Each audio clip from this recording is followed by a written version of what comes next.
You will hear a number of different recordings, and you will have to answer questions on what you hear. There will be time for you to read the instructions and questions, and you will have a chance to check your work. All the recordings will be played once only. The test is in 4 sections.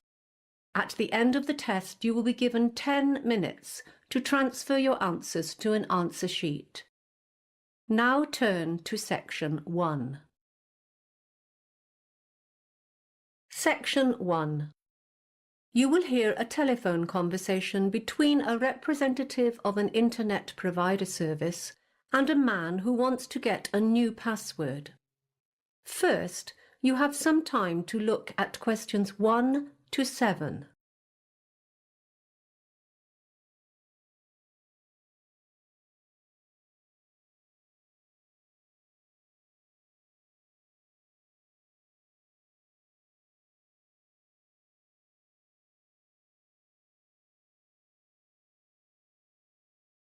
You will see that there is an example that has been done for you.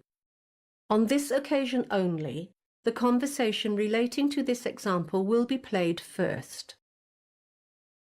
Good evening, this is WebNet and you're speaking with Natasha. How can I assist you today?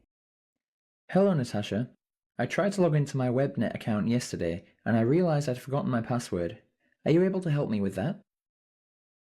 The person answering the call says her name is Natasha, so Natasha has been written in the space. Now we shall begin. You should answer the questions as you listen because you will not hear the recording a second time. Listen carefully and answer questions 1 to 7. Good evening, this is WebNet and you're speaking with Natasha. How can I assist you today? Hello, Natasha. I tried to log into my WebNet account yesterday and I realised I'd forgotten my password. Are you able to help me with that? Of course. What I'll need to do is ask you a few questions to check your identity, and then I'll issue you with a new password. Is that okay? No problem. Firstly, can I have your full name, please? Michael Simmons. S-I-M-M-O-N-S. I don't have a middle name. Great. And your date of birth? It's the 27th of the 3rd, 1988. Right. And I also need to know your previous address. I live at 12 Wake Street and that's in... We have that as your current address. What was the address you registered with us before you moved there? Oh yeah. I used to live at 319 Ocean Drive. That's in East Providence. I'll just need your contact phone number as well. That's 0492 48002. And just a few questions about your account. Do you know what your current data allowance is? I upgraded to the Gold account not long ago, so it's unlimited. Yes, unlimited data. Right, now can you just tell me about your payment plan? Which plan are you currently on? Do you know? Oh, hang on a minute while I think. Yes, I started off with a 12-month automatic renewal, but a few months ago I switched to the 24-month plan. That's fine. Now when you first registered for WebNet, you selected 2 secret questions and provided us with the answers. In order to issue you with a new password, I need you to answer those questions for me. Firstly, what is your mother's maiden name? My mother's name is Sarah. That's Sarah with an H. That sounds like her first name. We're looking for her maiden name. That's her family name before she was married. Oh, sorry, I misheard. It's, White. White as in the colour? Yes, that's right. Now, the other question you chose to answer, what was your first pet? The first pet I ever had? Yes. It was actually a goldfish. That's what it says on your file. OK, that's all done for you, Mr. Simmons. I've sent you a generic password, which should arrive in your email box within a few minutes. I'll just make a note of the date, 30th of June. When you log in, I suggest you go to the Members Details section on the website and change it to something you're going to remember. Wonderful, thanks. Before you hear the rest of the conversation, you have some time to look at questions 8 to 10.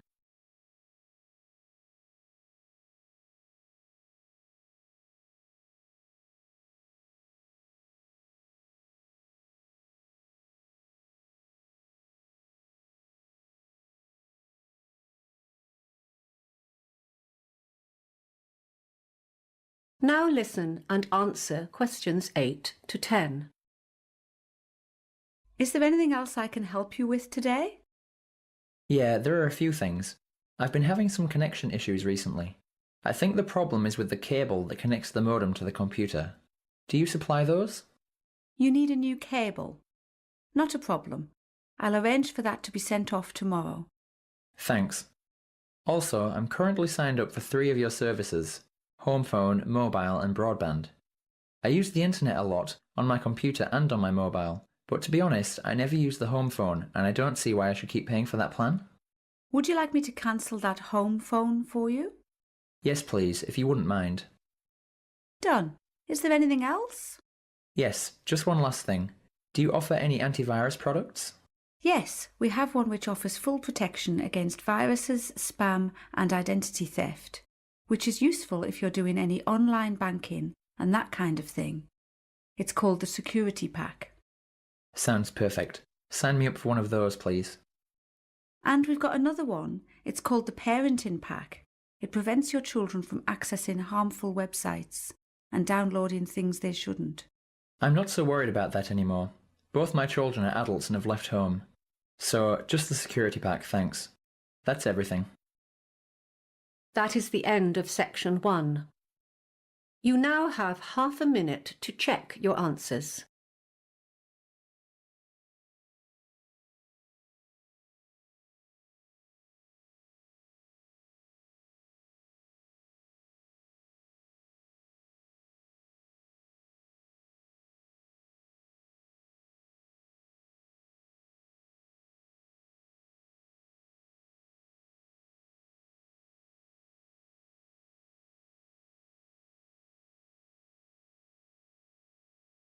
Now turn to section 2.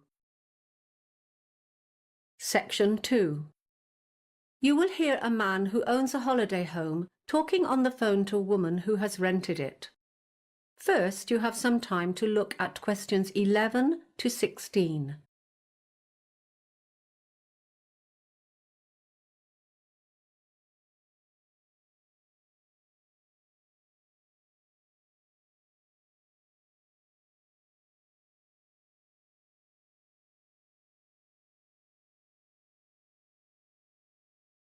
Now listen carefully and answer questions 11 to 16. Hello, Ron Smith speaking. Hi, this is Kayla Lawton. I signed up with the Holiday House agency to rent your beach house, but the agent isn't available today and I have a problem. I can't remember what she said about the alarm system. Oh, it's quite simple, really. The main thing to remember is to enter by the back door, which leads into the kitchen, because that is where the alarm is situated, right next to the light switch, just beside the door. If you go through the front door into the living room, it will take you longer to reach the alarm, and you only have a few seconds to deactivate it. The code is 3498. Okay, I've got that. The agent will have given you the back and front door keys, but there are other keys that you may need for the garage, the laundry, and the little garden shed. You'll find them hanging on a hook inside the cupboard in the hallway, next to the hot water cupboard. The laundry room is outside, next to the garage. It should be kept locked, so please remember to return the key to the hook when you've done your washing. The last tenant lost it somewhere in the garden, and I had to have the lock replaced. There should be some laundry detergent for the washing machine next to the dishwashing liquid under the kitchen sink. Oh, now, about the linen.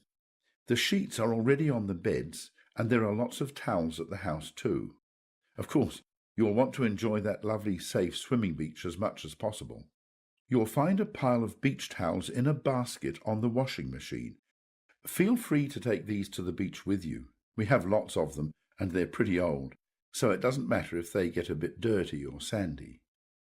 There are other newer towels for use in the bathroom only. These are in the hot water cupboard on the shelf up above the cylinder. Please don't take these ones down to the beach. What else? Oh yes, I should tell you that the electricity supply is generally reliable, but sometimes there are power surges which make a few light bulbs blow. If that happens, don't worry. There are spare light bulbs in a shoebox on the chest of drawers in the bedroom. That reminds me, the main power supply is switched off at the mains box, which is above the front door. The first thing to do when you arrive is to pull down the large lever. It's clearly labelled mains switch. You don't need to touch any of the other switches. Thank you. Anything else? Before you hear the rest of the conversation, you have some time to look at questions 17 to 20.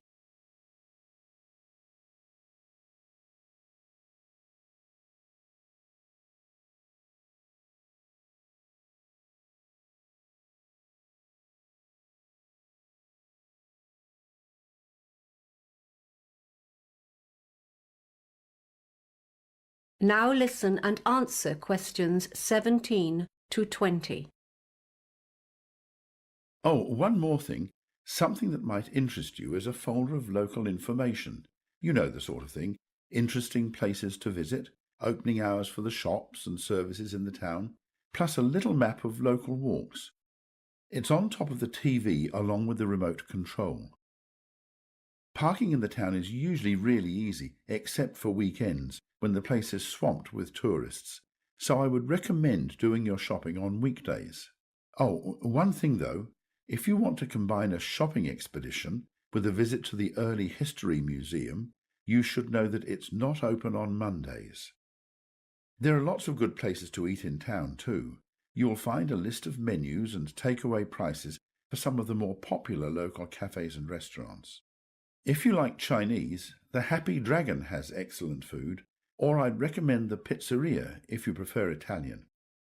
They have a good selection of takeaway pasta and pizza as well. The Happy Dragon is a firm favourite with the locals though.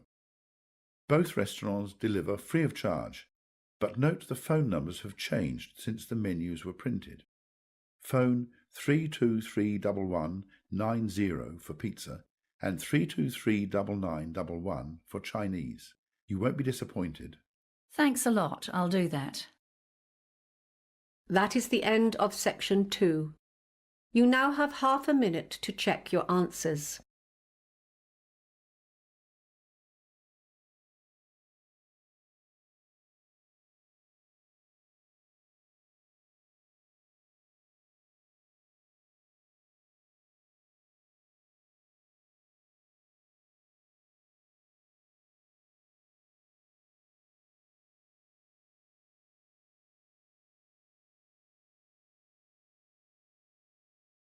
Now turn to section 3. Section 3. You will hear a college professor and a postgraduate student, Diana, discussing her recent internship experience. First, you have some time to look at questions 21 to 25.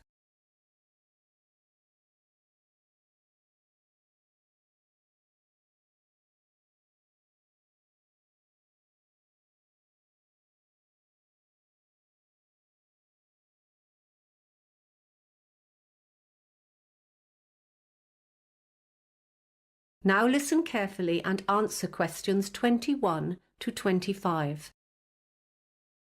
Thanks for coming in today to discuss your internship experience. Completing some sort of work experience, like an internship, is a core part of our master's program, and we want to make sure students are able to make the most of it. That's fine. So, as I understand, you were offered an internship by Gregory Associates, is that correct? Actually, I got offers from a few companies, but Gregory Associates was the only one I seriously considered. Was there any reason for that? Yeah, they didn't offer the best conditions. Some of the other companies were offering to cover transportation and other living costs, that kind of thing.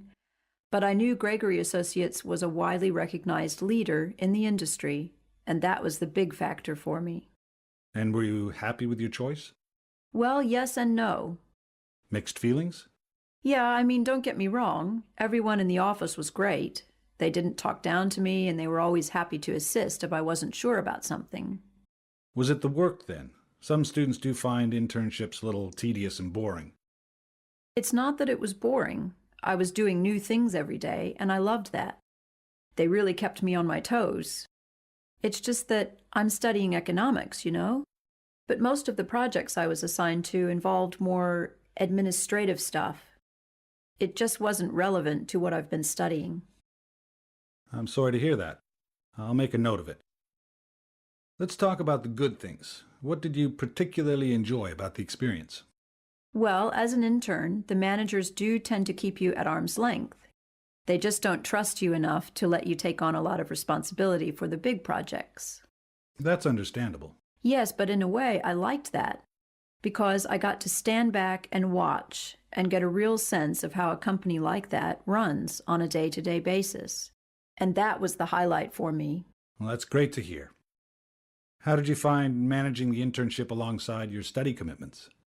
Well, because my internship was over the summer break, that wasn't an issue for me at all. Okay. What would you say was the biggest struggle then? In the beginning, I might have said the hours. Those 6 a.m. starts were tough. But I quickly got used to that.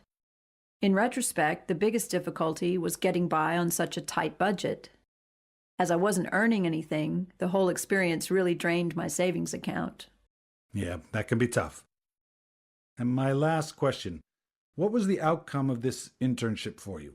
Some of our students are lucky enough to get offers of employment before finishing. At first, I was hoping I would be one of them. In the end, I wasn't, but I'm happy about that now. Why is that? Well, over the course of the internship, I ended up reconsidering whether this industry is really for me after all. I'm going to finish my degree because I'm only a semester away from graduation now. But then after that, I've decided to pursue a different line of work. Well, I do hope you're successful with that. Before you hear the rest of the conversation, you have some time to look at questions 26 to 30.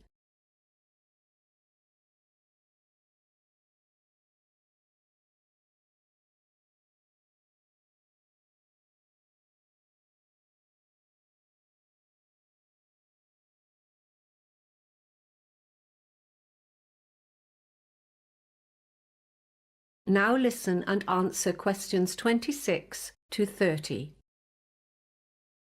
Now, we're putting together a step-by-step guide about the process for students who want to apply for internships, and we were wondering if you could help us with it. Sure. What would you say is the first step? Before they do anything else, students need to get their documents sorted. Companies need to see all sorts of things, such as reference letters and verified copies of academic transcripts. It can take time to get it all together, so applicants need to get onto this as soon as possible. Great. We'll put that down as number one. And then students should begin researching companies? Absolutely. They should look at a wide range of companies and the internships they offer. They really shouldn't limit themselves at that stage. It would be time-consuming to apply to them all, though.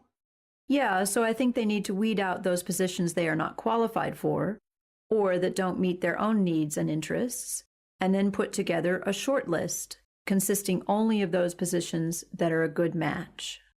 And then? Well, the next part is the applications, of course. I think the big mistake here is that some students just send the same cover letter and the same CV to each company, when in reality, every position is a little bit different. They really need to alter their applications so that they refer to the individual needs of each position. I'll make a note of that. And should students follow up on their applications? I think so. It's best to call each company. An email is too easy to ignore or delete. And not too soon either. A week after the applications have been submitted is probably ideal. So if they get an interview, what's next? Obviously, they need to prepare. For me, this included all sorts of things, like practicing my body language in front of the mirror and researching common interview questions online. Any tips for the interview itself? Most students are so obsessed with having the right answers, but I think the most important thing is actually to ask questions. It shows the employer that you are genuinely interested in their company and in the position. That's really helpful advice. Thanks for coming by today. No problem. That is the end of section 3. You now have half a minute to check your answers.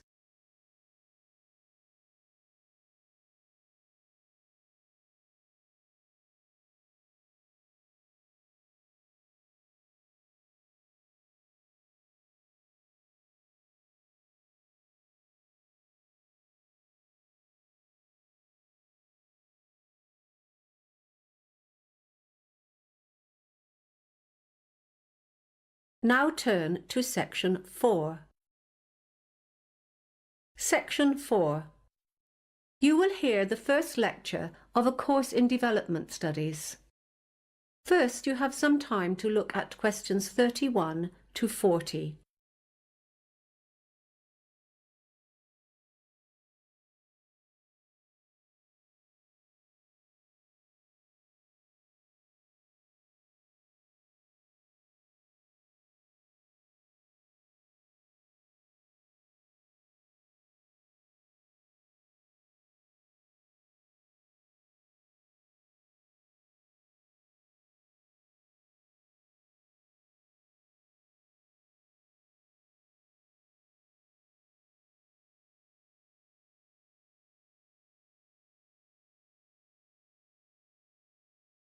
Now listen carefully and answer questions 31 to 40. Good morning, everyone, and welcome to your first lecture in Development Studies. Development Studies as a discipline can be boiled down to a couple of core objectives. Basically, we are trying to understand how it is that societies experience particular kinds of change and how they progress as they develop. We're also trying to go beyond that, however, and work out how different sorts of actions can facilitate or even encourage these changes to happen. To achieve these objectives, there are two key approaches that underpin development studies. Firstly, there's a theoretical approach, which is all about the how of change.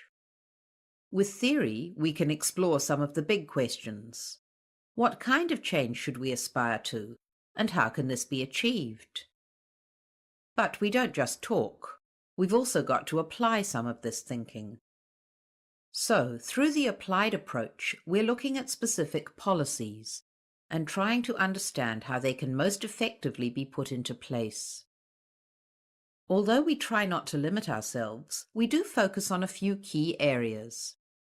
Due to our location, for example, the Asia-Pacific region is an important area of research for us. At the moment, we're doing a lot of work on urbanization, and there are two elements to this. One is employment, as urbanization leads to major employment problems, and the other is housing. With so many people moving to cities, many of them struggle to find a place to live. Other issues of particular interest to our staff are migration and, of course, trade. So, what will you be able to do with the degree in development studies? Well, firstly, you'll develop a full working knowledge of all aspects of development. You'll also learn how to gather data. We include sessions on how to gather statistics, but we mostly focus on textual data, that is, policy briefings, research reports, and so on. Once you've done your research, you need to know what it all means. After all, there's not much point in collecting a whole lot of data if you don't know whether it's significant or not. So we're going to teach you how to critically evaluate your findings. And finally, teamwork is a big part of development work. Your major piece of research work for this class is done in groups of 4, so you're going to learn how to cooperate as a team in order to plan and conduct this research assignment. I want to move on now to give you a brief overview of how development studies has evolved as a discipline since it was first established. The first thing to note is that, unlike other subjects such as mathematics or philosophy, development studies is very young. It began taking shape as a formal discipline only in the 1950s. At that stage, economic concerns were at the forefront of nearly all research efforts. Researchers assumed that development in general could be measured by indicators such as gross domestic product, GDP, or unemployment levels. In the 1970s, a new set of scholars took charge. These researchers, informed by the social movements of the 1960s, brought a new set of issues to the table. At that time, development studies grew increasingly critical of established practices and the assumptions that lay behind those practices. questions were raised in 3 areas: the role of power in creating policy, the importance of environmentally sustainable change, and problems with inequalities in terms of gender. From the 1980s onwards, the economy staged a comeback as a centerpiece of development practice. A key factor here was the reduced significance of national governments due to a number of market-led reforms in many countries around the world. In contrast to the 1950s, however, researchers have recently shown a heightened interest in smaller-scale economic projects. One significant innovation here is the idea of making tiny loans, sometimes only a few dollars, to help women in particular to start up a small business. And that brings us to today. So let's finish now by talking about... That is the end of section 4. You now have half a minute to check your answers.